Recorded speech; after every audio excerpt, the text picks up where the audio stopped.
car setups. They're thing everybody wants to learn, but not everybody wants to spend the time on to learn everything about it. But there are obviously a few guides for, let's say, ACC, iRacing, all of those have like written guides and video guides. AMS2 only has video guides, but now it has a written guide, and I will show you, because I have my own wiki about Automobilista 2, and I will show you how to find the Automobilista 2 setup guide and some things about setups. So if you just want to know some things about setups, go to the time which says here, and now you all who are still watching who want to see how to get there, keep watching because I will show you. First, you have to search for AMS2 fandom, because if you search AMS2 wiki, you get an Automobilista 2 Wikipedia which was made before, and isn't there. And here you will see a thread I made on the Razer Studios forum. You have the wiki here, and you have the setup guide here. But if you can't see this, then let's go into the wiki, which you will be seeing here, bit zoomed out, and then you want to scroll down, or you can press here for important physics knowledge, and here you will see setup options, setup guide, and ERS management. So if we go to setup options first, you will have short descriptions of each adjustment.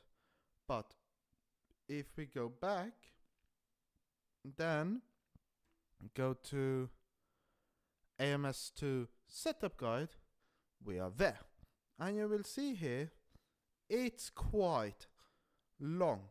And I have quite a few sources, including Steelcast 27's videos on the AMS2 guide, that I just wanted to do a written version in the forum, which in my opinion should include everything, and that's what slowly we are doing.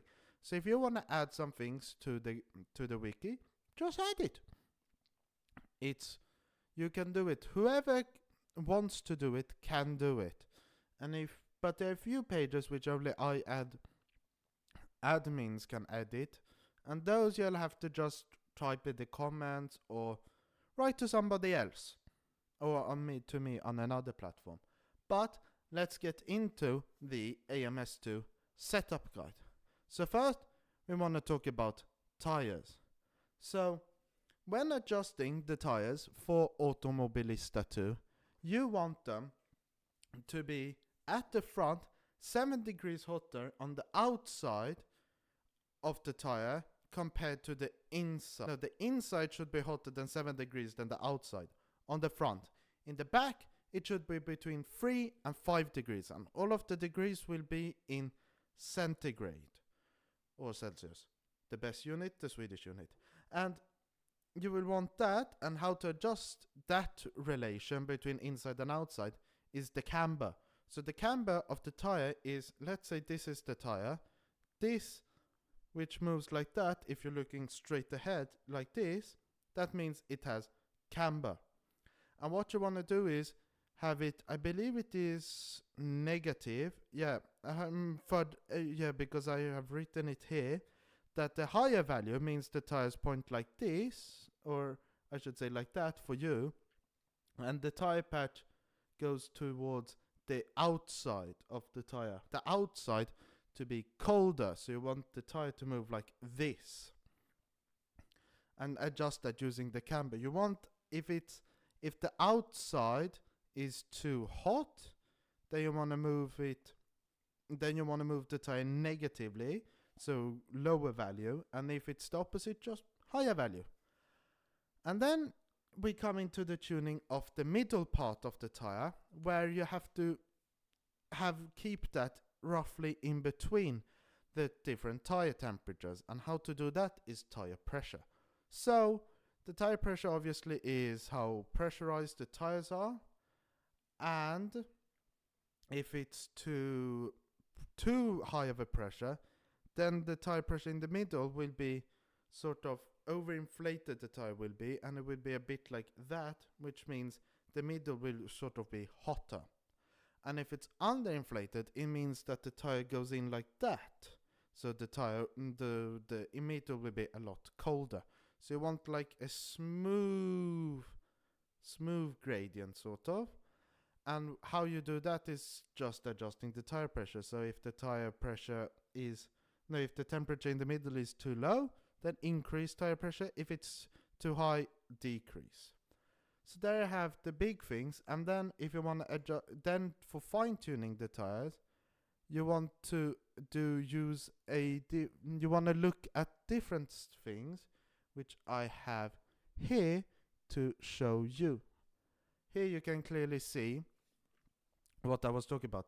Roughly 7 degrees in the on the front, so the outside should be colder. Here it's 5 degrees. And then what you want is between left and right, it should, for example, if we say the left is 90 degrees, then the right shouldn't be more than 100 or less than 80. So like that, and in the rear the same. And then the rear should be roughly 5 degrees hotter than the front. I don't remember what these values, how to adjust these values, but it's a lot to do with the damper. I will update the damper guide, which is here, which will say a bit of those stuff. But for the adjusting the rear compared to the front is that if the front is too warm, then I think that was meant that it was too stiff. Well, it's depending on the stiffness. I will have to see if I have written it here. Let's see. The difference with the... Yeah, I've only written that and I've not written how to adjust it. So I have to adjust some of the finer details. But it's to do with the stiffness of the front compared to the rear. If I remember correctly, the stiffer a side is, the more heat is in the tires. I think that was it. I'm not sure.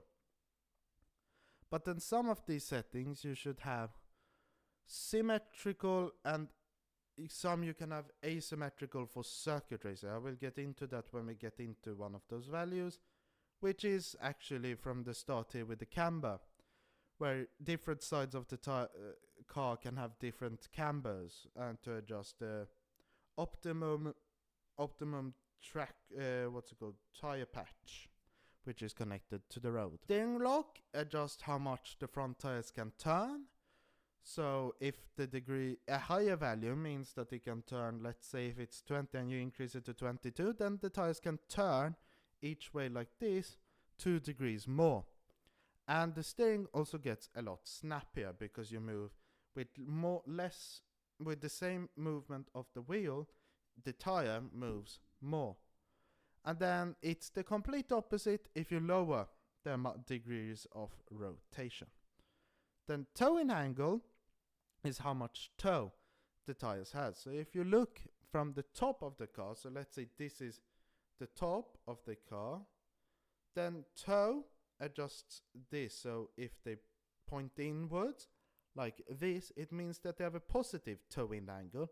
Like this, pointing outwards means a negative toe-in angle, which is also called toe out. And toe out, toe-in angle means that the tires will point more inwards, which makes the car more stable during a straight line, but less responsive when steering.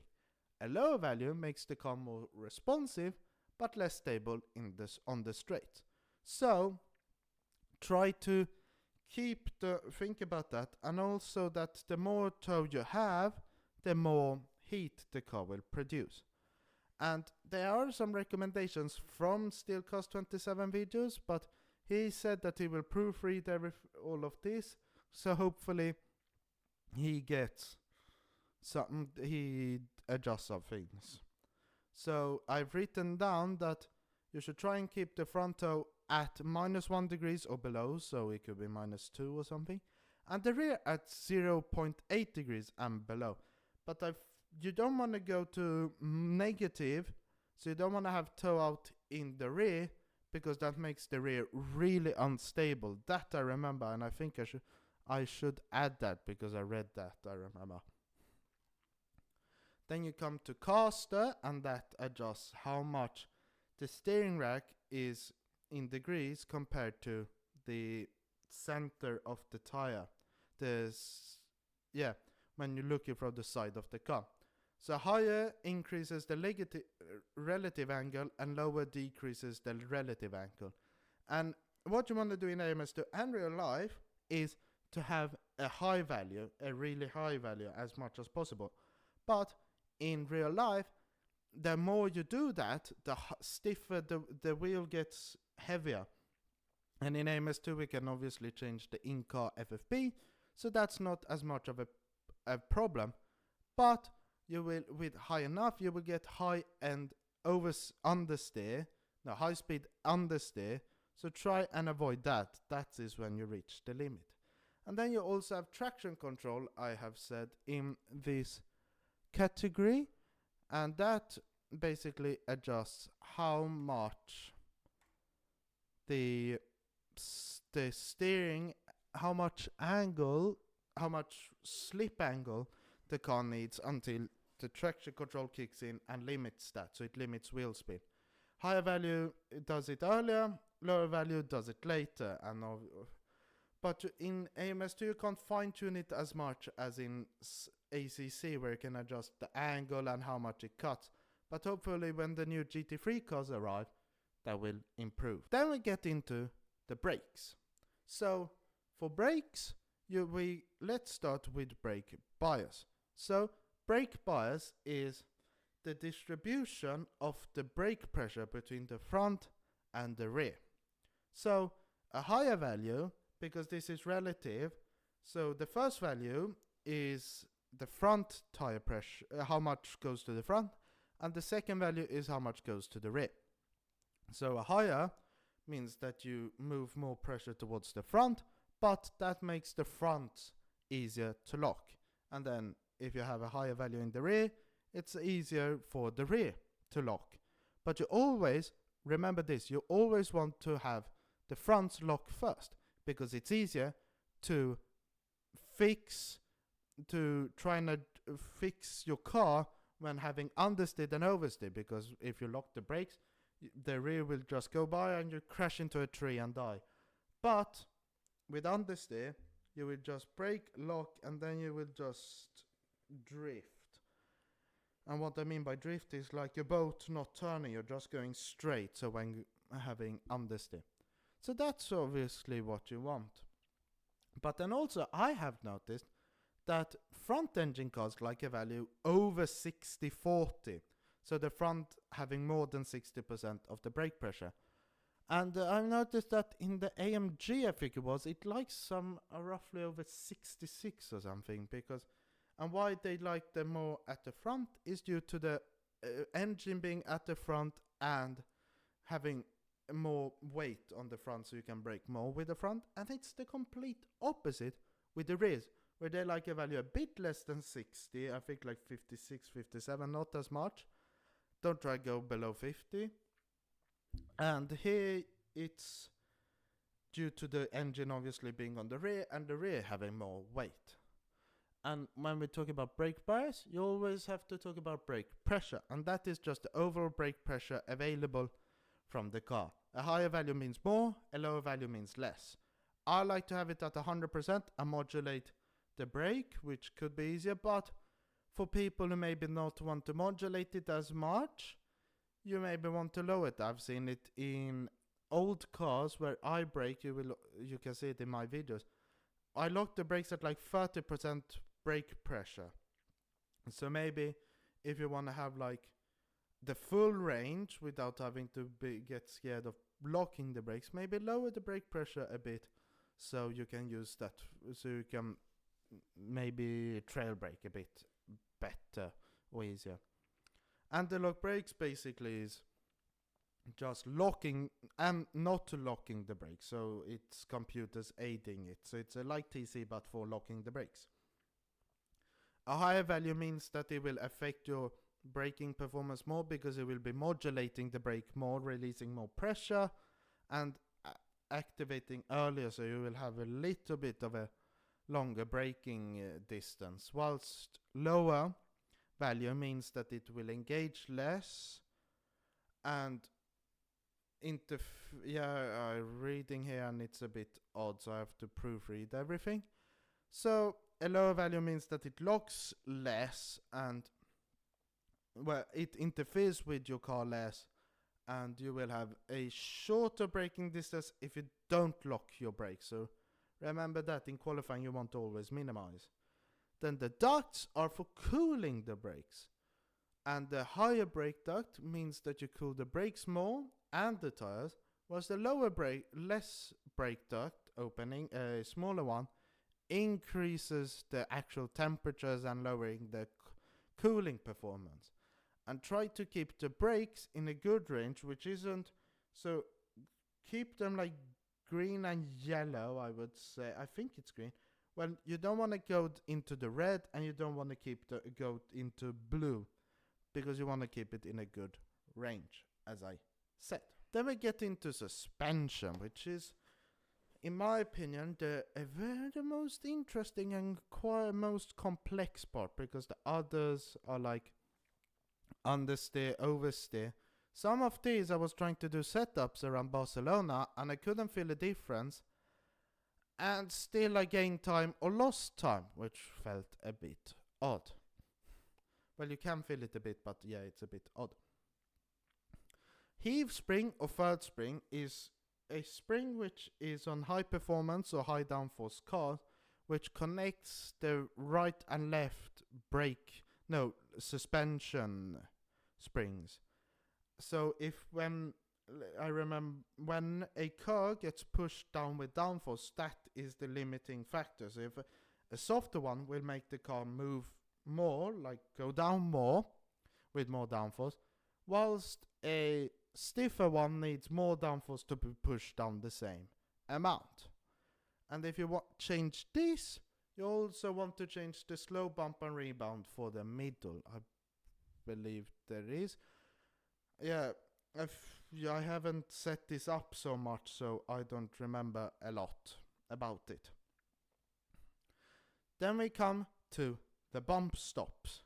So the bump stops are used as protection for keeping the spring intact when bottoming out, which you don't want to do.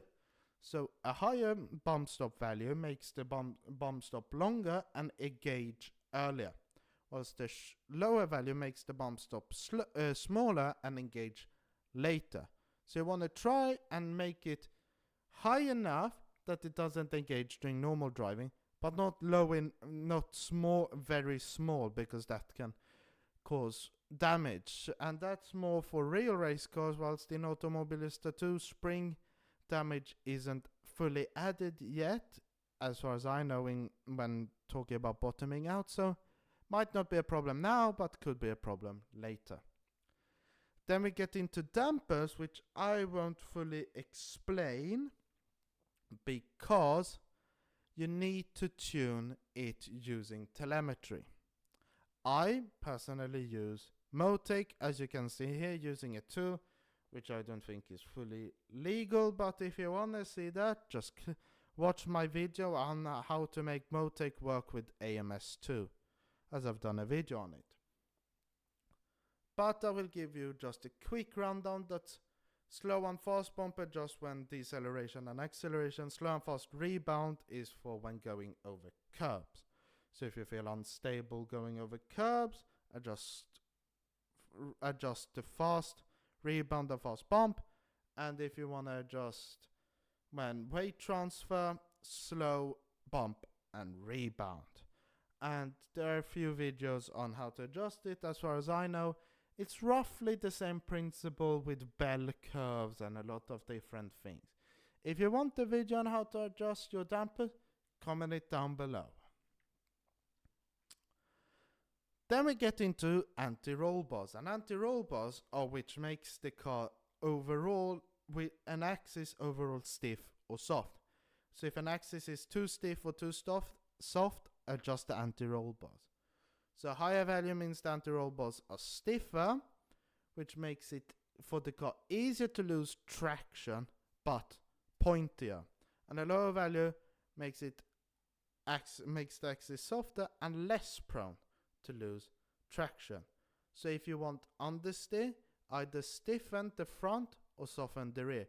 Because if you stiffen one side, yeah, as I said, that axis will break traction easier. So if you feel oh, this car breaks traction with understeer when cornering, mid corner, maybe I should adjust the ARBs a bit. So you have to just play on that and see which one you want to adjust. Then we get into ride heights, and ride heights are some of the most interesting parts of a race car, because the lower you go, the more downforce you produce, but it's not fully like that, as according to an Red Bull trackside engineer, I think it's called Blake, on YouTube he's called Brake, and from his video he said that the front you want to be as close to the ground as possible, whilst the rear has a specific window of how much it produces downforce, so you want to choose that correctly. But in AMS2, so for that you want to adjust the front as close as possible to the ground, and the rear ride height you want to adjust depending on rake. So rake is the angle of attack of the car. So high rake, which is what Verstappen likes, the car looks a lot like this. And then a low rake system, which is what Mercedes used to have, makes it a lot flatter. But a high rake means that the center of pressure goes towards the front, so the car becomes more pointy but more prone to oversteer, whilst the low rake setup moves the center of pressure rearward, so you get more understeer and a more stable car but less pointy. And then we come at last for the suspension, we come to spring rates. And spring rates adjust just the stiffness of the springs.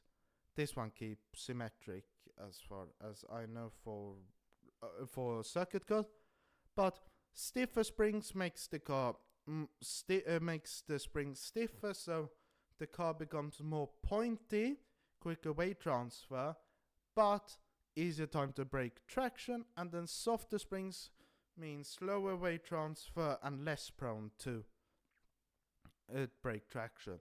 And adjust this depending on the circuit, because for example, Long Beach is very bumpy, so you want softer springs and softer dampers, whilst Barcelona is a lot flatter, so you can run stiffer springs and stiffer dampers. Then we get into the different types of weight bias. So lateral weight bias changes the left to right. Location of the weight bias, a higher value moves the weight bias to the left, and a lower moves it to the right. These weight biases are specifically for oval circuits, and the lateral weight bias you want to move towards the inside of the oval. So Indianapolis, where you only have 4 left-handers, you want to adjust it towards the left. Also with Daytona, also with WWTT, I think it's called. Also with some other circuits, you'll have to figure that out yourself. And then the longitudinal weight bias changes the balance of a car for a corner. A higher value causes more understeer, less traction, and on-power oversteer. A lower value causes less understeer, more traction, and less on-power oversteer. Setting up this value correctly makes the car smoother and easier to turn. So keep that in your mind. And then the weight checker increases the ride height of the right rear tire to increase the load on the front left. A higher value induces oversteer for better turn-in, and a lower value increases the straight line speed. So as I said before, only adjust it when racing on ovals. And for the longitudinal weight bias, setting this value up correctly makes the car smoother and easier to turn. This I don't know if it's just for ovals or not. It's something to figure out. Then we get into downforce. So you have front wings or splitters and you have rear wings. And they are quite obvious in what they do. A higher value for both creates more downforce at on that side, and then the lower value produces less value. But higher downforce, if you want to produce understeer, then you need a higher front wing angle or a lower... No. If you want more understeer, the rear downforce should be higher and the front downforce should be lower. And then the opposite if you want oversteer. Then we get into the second to last category, which is the differential. And let's start with the most popular type of differential, which is the clutch limited slip differential, or clutch LSD. And that has 4 adjustments you can do: clutches, coast ramp, power ramp, and preload. Clutches adjusts the size of the friction surface and how amplified the different effects are. So a higher value means more clutches, which means more friction surface, which means a higher locking, the effects of the clutch are amplified. And then a lower value means the effects of the clutch are lower and there's a smaller friction force. And set this up correctly, and just remember that the differential is locked until the correct amount of force surpasses the friction force. And to adjust the friction force, you need to adjust the preload. So the preload is basically the basic locking effect on the tire. So even if you have a little power, it still has a natural locking effect if lower than a specific force. And a higher preload obviously causes the natural locking effect to be higher, which decreases maneuverability. And a lower value decreases the natural locking effect, which increases the car's maneuverability. And having this high enough to give enough stability during neutral throttle application, but low enough not to get excess understeer. But then we get into coast and power ramp. Coast ramp adjusts the locking effect when off power. A higher value increases oversteer on corner entry, so a higher locking effect, and a lower value increases understeer on corner entry, so a lower locking effect. I think it's the opposite, but I have oversteer and understeer, but change this depending on what makes the car feel better and obviously quicker. Then the power ramp adjusts the locking effect when on power. A higher value increases oversteer on corner exit, and a lower value increases understeer on corner exit. So now I understand that the lower values increase locking, a higher value decreases locking. And change it depending on what makes the car feel better and quicker. And what I like to use it for is to prevent excess oversteer on corner exit.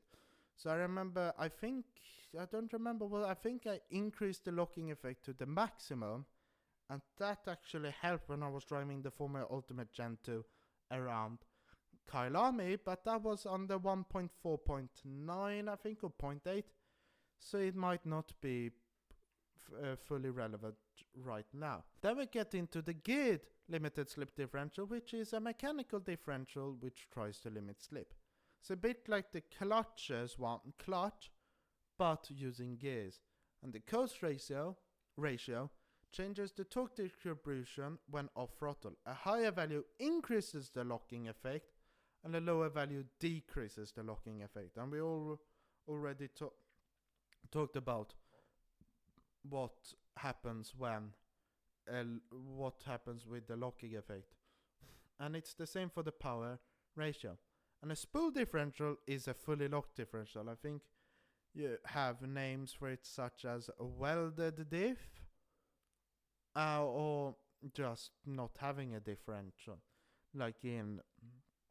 Like Hot Wheels, they don't have a differential. Then we get into the last category for today, which is transmission.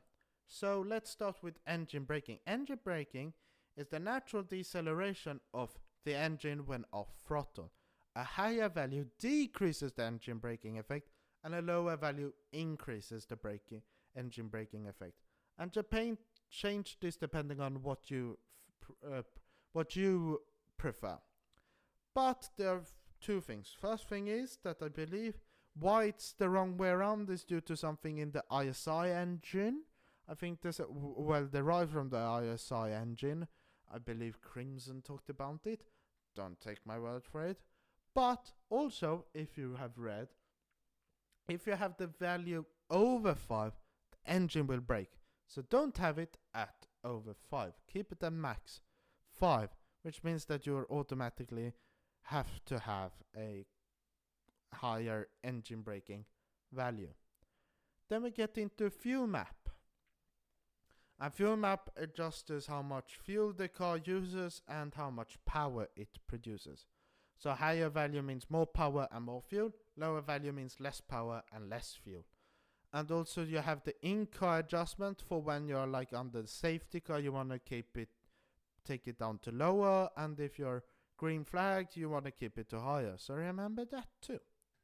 Then we get into gear ratios. And gear ratios changes the difference between the driving gear directly from the engine and the gearbox gears.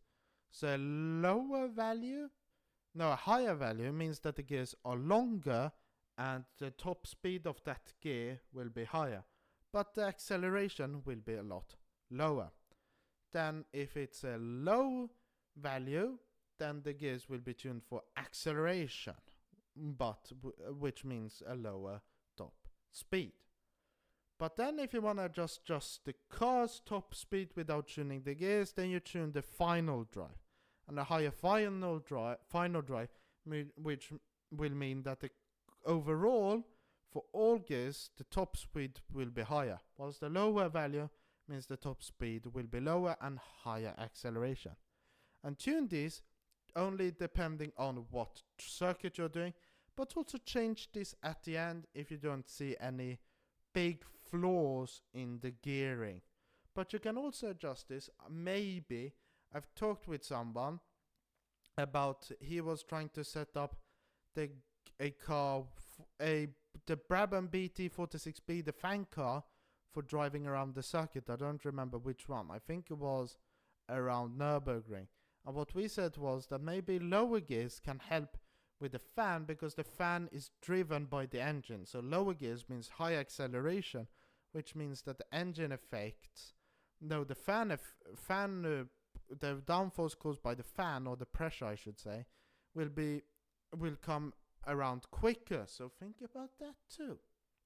But now we come to the last thing on here, the radiator opening, and that changes just how much air is used to cool down the engine. A higher value means the engine will be cooler, but you will have a lower top speed because it causes quite a bit of drag. Then a smaller radiator opening, a lower value, will make the engine run hotter, but you will have higher top speed. So change this depending on the conditions. So if it's a hot day, you obviously want to open up the radiator opening a bit, but also depending on the track, because obviously if you're running at, let's say, Monza, you want to minimize the radiator opening because you don't want a lot of drag. But if you're running around Monaco, then it's not as important because top speed there isn't very important. So that's with this. But let me read my final comments. Each track and car have their own challenges to set up.